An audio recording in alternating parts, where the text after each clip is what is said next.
In the heart of Europe, thousands of Arab fighters. Zenica, 1995. They'd come to wage holy war in support of the Bosnian army. Their commanders had bigger plans.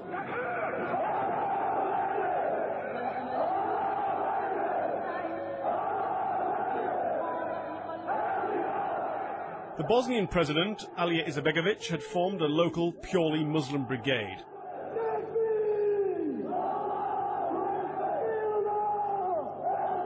He then allowed into the country up to 6,000 foreign Muslims, mostly from the Middle East. Some mixed into the Muslim brigade. Some fought in their own unit called the Mujahideen.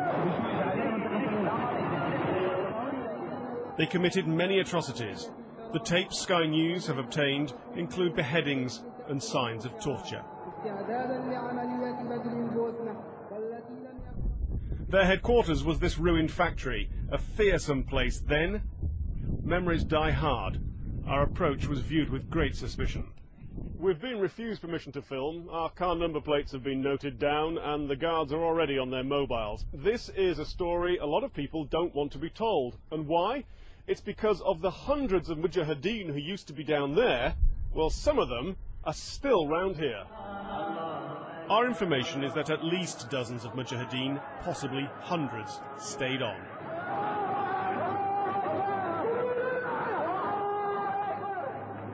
Some hung up their Kalashnikovs, but not all. I think it would be naive to say that there aren't some people who have remained over here and that they've been infiltrated for certain reasons. British citizen Benjamin Zafarani stayed on using his fake Italian passport. He was shot dead in Zenica in March '97, carrying out a robbery to raise funds for jihad. We think he's buried in the village of Meherici, along with many other Mujahideen. We began filming. The villagers were so hostile we stopped. This isn't just about history, it's about now.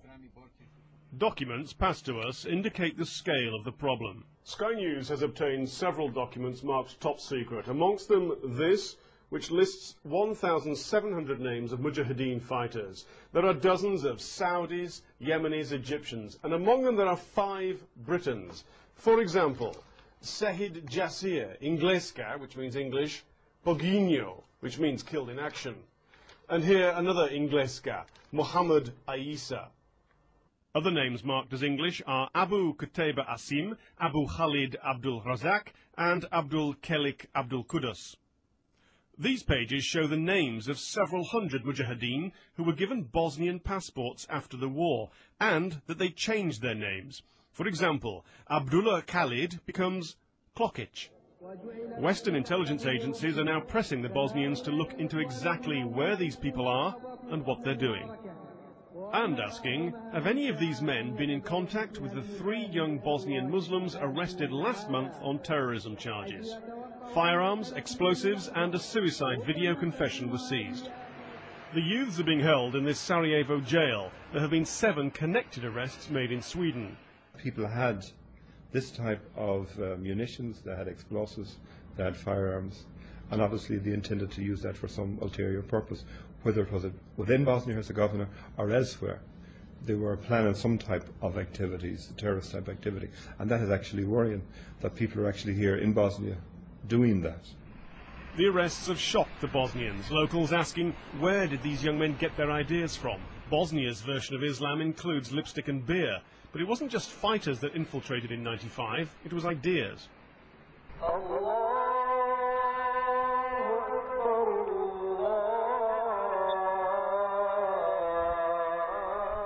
In the shadow of the war-scarred apartment blocks has risen the country's biggest mosque, the King Faisal Al Saud, built with Saudi money. This mosque has nothing to do with terrorism, but it does expound the radical Saudi Wahhabi Islam, which elsewhere has been interpreted as calling for jihad. In Sarajevo now, the influence of Saudi ideas can be found all over the city. Until the Wahhabis arrived, you couldn't find Bosnian Muslims sporting beards like this, wearing clothes like these, or believing ideas such as those leading to the arrest of the young local men. Radical Islam is attempting to plant deep roots in the community, even if it's an uphill battle. This side of Bosnia far more represents where the country is, both geographically and culturally. But the seeds for change were planted back in '95.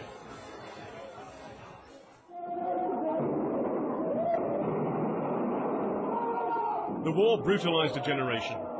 These are Bosnian Muslim forces desecrating an Orthodox church. Here we see a Bosnian Serb being interrogated.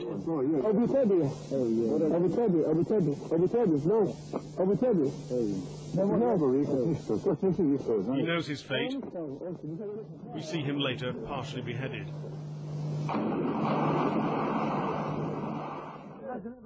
The Bosnian Muslims didn't need much encouragement to commit atrocities. All sides were engaged in the practice. But the foreign fighters brought with them a new world view, jihad.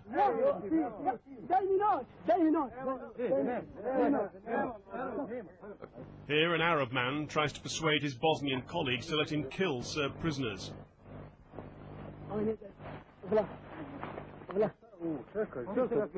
Eventually he leads them off to their deaths.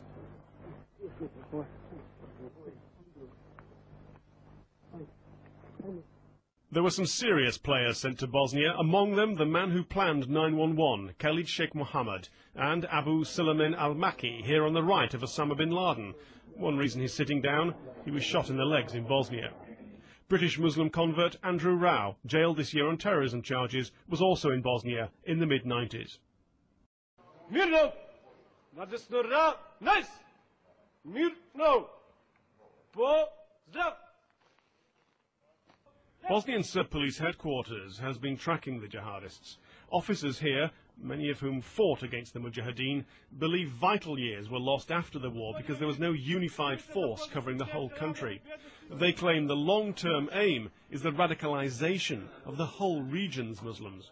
The main aim for them is be infiltrated in our society here to produce a lot of elements as a potential for logistics and some operational support for their units, elements, parts, individuals, as a potential threat for Europe.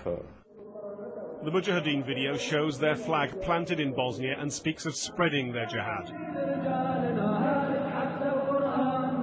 At the end of the war, many of these men marched off to other conflicts. They tried to use Bosnia as a launching pad. So far, they've failed. But Bosnia is a useful place to hide, plan and move. It's why some stayed on. Tim Marshall, Sky News, Central Bosnia.